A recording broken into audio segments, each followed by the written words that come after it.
الرجیم بسم اللہ الرحمن الرحیم۔ پیارے بچوں، آج ہم پروین شاکر کی غزل پڑھیں گے، پہلی غزل پڑھیں گے۔ آپ کو پتہ ہوگا پروین شاکر کراچی میں پیدا ہوئی ہے۔ پہلے یہ اپنا تخلص مینا کرتی تھی، اب یہ پروین شاکر صاحب ان کے باپ کا نام تھا۔ ان کے والد بھی شاعر تھے جو شاکر تخلص کرتے تھے، انہوں نے اسی مناسب سے اپنا تخلص شاکر رکھا ہے۔ پہلے وہ مینا، پہلا تخلص جو ان کا تھا وہ مینا تھا۔ یہ کراچی میں پیدا ہوئی ہے 1952 میں۔ آج ہم اسی کی غزل پڑھیں گے کہ ان کی اس غزل میں انہوں نے زندگی کی طرف اشارہ کیا ہے، زندگی کی تلخیوں کے بارے میں لکھا ہے۔ جب ساز کی لائے بدل گئی تھی، وہ رقص کی کون سی گڑی تھی۔ شاعرہ زندگی میں تبدیلیوں کا، ہونے والی تبدیلیوں کا ذکر کرتے ہوئے فرماتی ہے کہ زندگی پہلے بہت خوشی اور سرور میں گزر رہی تھی۔ ایسا لگ رہا تھا کہ زندگی میں مزہ ہی مزہ ہے، لیکن ایک لمحہ ایسا بھی آیا جب زندگی یکسر تبدیل ہو گئی، یعنی ساز کی لائے بدل گئی۔ یہ اس نے جو ساز کی لائے بدل گئی، یعنی کہ زندگی اچانک تبدیل ہو کر آ گئی۔ گویا مستی میں رقص کرتی ہوئی زندگی، یعنی ہنستی کھیلتی زندگی ایسی ڈگمگ آئی کہ پھر سنبھل نہ سکی۔ اس دراصل شاعرہ جو ہے، اس کی زندگی کی کسی اہم موڑ کا ذکر کیا گیا ہے جو اس شعر میں اس نے کیا ہے۔ تو شاعرہ فرماتی ہے، پہلے جو زندگی تھی وہ بہت خوش تھی، میں خوش تھی، بہت خوش تھی، خوشی اور سرور میں گزر رہی تھی، ہر طرف مسرت تھی، لیکن ایک واقعہ ایسا آیا، ایک وقت ایسا آیا کہ میری زندگی اچانک تبدیل ہو کر آ گئی۔ گویا زندگی ایسی ڈگمگائی کہ پھر نہ سنبھل سکی۔ اب یاد نہیں کہ زندگی میں آخری بار کب ہنسی تھی۔ شاعرہ اپنے دکھوں اور تلخیوں کی طرف اشارہ کرتے ہوئے فرماتی ہے کہ میں مسلسل تلخیوں اور ناکامیوں سے دوچار ہو گئی ہوں۔ تلخیوں اور ناکامیوں نے مجھے اس طرح گھیر لیا ہے، ان محرومیوں نے، کہ مجھے اب یاد بھی نہیں ہے کہ میں آخری بار کب ہنسی تھی۔ چنانچہ میں آخری بار کب ہنسی ہوں، ان تلخیوں نے مجھے ہنسنا ہی بلا دیا ہے۔ یہ جو تلخیاں اور دکھ ہے، یہ جو محرومیاں ہیں جو میری زندگی میں واقع ہوئی ہیں، تو انہوں نے مجھے ہنسنا ہی بلا دیا ہے۔ مجھے اب یہ بھی یاد نہیں ہے کہ میں آخری بار کب ہنسی ہوں۔ جب کچھ بھی نہ تھا یہاں پر ماں قبل، دنیا کس چیز سے بنی تھی۔ شاعرہ فرماتی ہے، اپنے خیال کا اظہار کرتی ہے کہ اس کائنات میں پہلے کچھ بھی نہیں تھا، تو پھر یہ دنیا کیسے وجود میں آئی ہے۔ ظاہر ہے کچھ تو سبب ہوگا، کچھ تو وجہ ہوگی جس کے نتیجے میں دنیا وجود میں آئی ہے۔ پہلے تو دنیا کائنات نہیں تھی، لیکن کچھ تو سبب ہوگا، کچھ تو ایسی وجہ ہوگی جس کے نتیجے میں دنیا وجود میں آئی۔ مٹھی میں تو رنگ تھے ہزاروں، بس ہاتھ سے ریت بہہ رہی تھی۔ مٹھی میں یعنی دل میں بہت سے ارمان لیے ہونا۔ یہ جو مٹھی میں، یہ بیٹا محاورہ ہے کہ مٹھی میں تو رنگ تھے ہزاروں، یعنی میرے دل میں تو بہت سے ارمان تھے، ہاتھ سے ریت بہنا، گویا بے رنگ اور بے قید زندگی گزارنا۔ شاعر پروین شاکر فرماتی ہے کہ دل میں تو ہزاروں ارمان تھے، میرے دل میں جو ہزاروں ارمان تھے وہ کسی طور پر پورے نہ ہو سکے۔ میں نے کچھ اور چاہا تو ملا کچھ اور جو میرے دل میں ارمان تھے وہ گویا بے رنگ اور بے قید زندگی اس سے یہ جو میرے دل میں ارمان تھے وہ پورے نہیں ہوئے ہیں، بلکہ میں بے رنگ اور بے قید زندگی گزارنے پر مجبور ہو گئی۔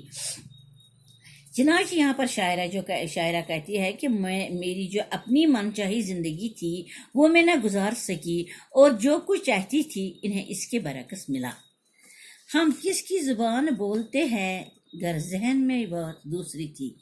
شاعرہ انسان کی، خاص کر خواتین، یہ جو عورت ہیں، یہاں پر اس کی شاعری میں آپ دیکھو گے، اس کی شاعری میں عورتوں کی یہ جو عورتیں ہیں، عورتوں کے ساتھ جو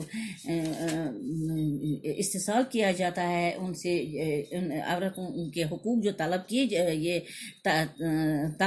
یہ ان کے حقوق، جو ان کے حقوقوں کی طرف کوئی خیال نہیں کیا جاتا ہے، تو یہ جو اس نے خواتین کی لاچاری اور مجبوری کی عکاسی کی ہے تو شاعرہ فرماتی ہے کہ انسان خاص کر عورتوں کی لاچاری اور مجبوری کی عکاسی کرتے ہوئے فرماتی ہے کہ اپنے ذہن و دل میں جو بات آتی ہے عورت اس کا اظہار نہیں کر سکتی.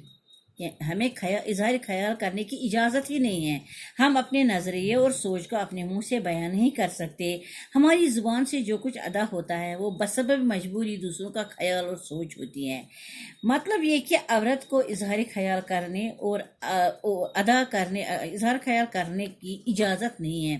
یعنی اپنی یہاں پر اس نے عورت کو اتنا لاچار اور مجبور ثابت کیا ہے کہ جو عورتیں جو ہے وہ بیچاری اپنے خیالات کا بھی اظہار نہیں کر سکتی ہیں.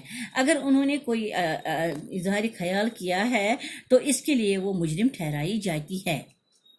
تنہا ہے اگر ازل سے انسان یہ بزم کلام کیوں سجی تھی. فرماتی ہے پروین شاکر فرماتی ہیں کہ اگر انسان خصوصاً عورت شروع سے ہی اکیلی ہے, اس کا کوئی ہمدرد اور غمگسار نہیں ہے, تو پھر یہ گفتگو سے بھرپور محفل کیوں سجی ہے. یہ محفل عورت کے اکیلے پن کو کم نہیں کر سکتی. یہ محفل انسان کے محض ایک گروہ کے لیے ہے. انسان بحیثیت مجموعی اس سے مستفید نہیں ہوا ہے. عورت کا اکیلا پن, اس کی بے بسی اور بے کسی کسی طور کم نہ ہو سکی. اس لیے بزم کلام کی کوئی اہمیت نہیں ہے. یہ تو انسان کے محض ایک مخصوص گروپ کے لیے ہے. میرا مقدر تھا آگ ہی جب میرا مقدر کیوں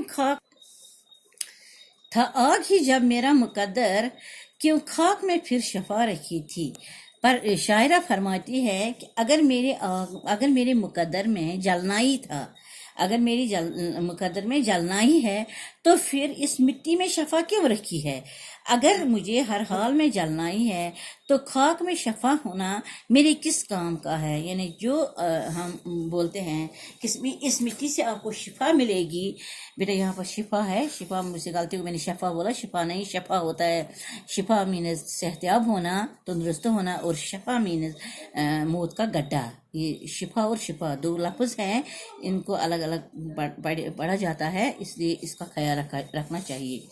شاعرہ فرماتی ہے اگر میرے مقدر میں آگ میں جلنا ہی ہے تو پھر اس مٹی میں شفا کیوں رکھی گئی ہے.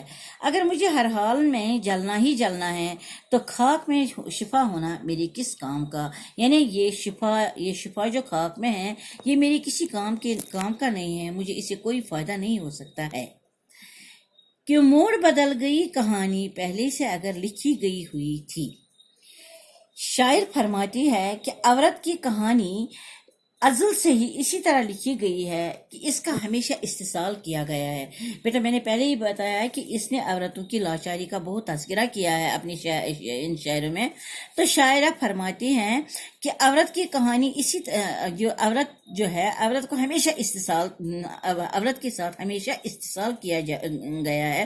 تو پھر عورت نے جو اپنی حالت قدریں بدلی ہے وہ کیسے بدلی, کیونکہ مقدر کا لکھا تو بدلا نہیں جا سکتا. عورت کا صدیوں سے مرد کے ہاتھوں استحصال کیا گیا تھا. نہ اس کا مقدر, یہ اس کا مقدر نہیں تھا, کیونکہ اگر یہ اس کا مقدر ہوتا تو پھر وہ اپنی حالت میں تبدیلی نہیں لا سکتی تھی. عورت نے اپنے حقوق اب اپنے حقوق پہچانے ہیں اور اپنے استحصال کے خلاف آواز اٹھی ہے, جس سے اس کی حالت قدرے بہتری آ گئی ہے. گویا یہ کہنا کہ عورت کا مقدر ہی ایسا تھا کہ اس کا استحصال کیا جائے غلط ہے. دیکھو بیٹا یہاں اس نے عورت کا یہ فرمایا کہ آج عورت نے آواز اٹھائی ہے. لیکن بیٹا جب ہمارے پیارے رسول صلی اللہ علیہ وسلم اس دنیا میں آئے, انہوں نے تشریف لائی اس دنیا میں آئے, تو یہ دنیا تو انہی کے لیے بنی ہوئی ہے. لیکن جب پہلے زمانے میں عورتوں کا استحصال کیا جاتا تھا, اتنا استحصال کیا جاتا کہ بیٹی جب پیدا ہوتی تھی عرب میں تو اس کو زندہ دفن کیا جاتا تھا. مطلب جو مرد ہوتا تھا, مرد سوچتا تھا یہ عورت جو ہے یہ میری لونڈی ہے, یہ میری باندھی ہے, اس کو اس طرح اس کا استحصال کرتا تھا جیسے کیا ایک حقیر چیز سمجھی جاتی تھی ایک عورت کو. لیکن جب پیارے رسول صلی اللہ علیہ وسلم اس دنیا میں آئے تو انہوں نے کیا کیا, انہوں نے عورتوں کی حالت بدلی. انہوں نے عورت کو ایسا مقام دیا کہ جو کسی مذہب نے آج تک نہیں دیا ہے عورت کو، کسی بھی مذہب نے نہیں۔ پیارے رسول صلی اللہ علیہ وسلم کا ہم پر بہت احسان ہے، خاص کر عورت ذات پر، عورتوں پر پیارے رسول صلی اللہ علیہ وسلم کا بہت بڑا احسان ہے، کیونکہ انہوں نے عورتوں کا مقدر، جیسا یہ کہتا ہے نا، مقدر ہی بدلا ہے۔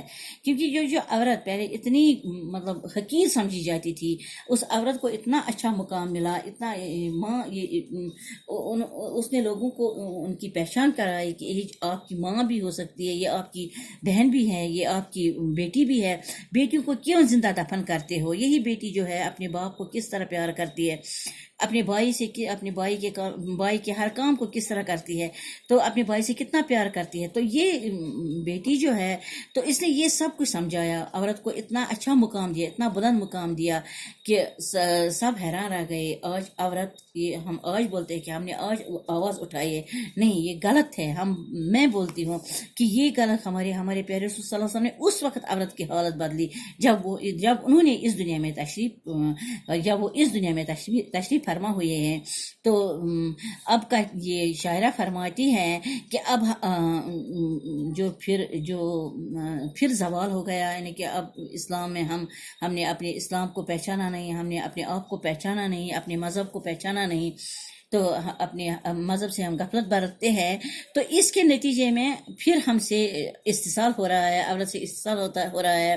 آج عورتوں کو زندہ جلایا جاتا ہے، سسرال میں ان کو کبھی جہیز کے لیے، کبھی کام کے لیے، کبھی کسی اور کے لیے ان کو جلایا جاتا ہے۔ تو اس لیے آج عورت نے اب خود آواز اٹھائی، جس سے اس کی حالت میں قدرے بڑھے۔ لیکن پھر بھی میں کہتی ہوں کہ گویا یہ عورت کا مقدر نہیں تھا، بلکہ یہ اس کا استحصال کیا جا رہا ہے، جو اس کو مرد کے ہاتھوں ہو رہا ہے۔ اس کا استحصال جو ہو رہا ہے، یہ مرد کے ہاتھوں ہو رہا ہے۔ لیکن آج کی عورت نے آواز تو اٹھائی ہے، لیکن پھر بھی تھوڑی بہتری آ گئی ہے، لیکن پھر بھی عورت ہمیشہ پستی رہتی ہے۔ واقعی وسلم۔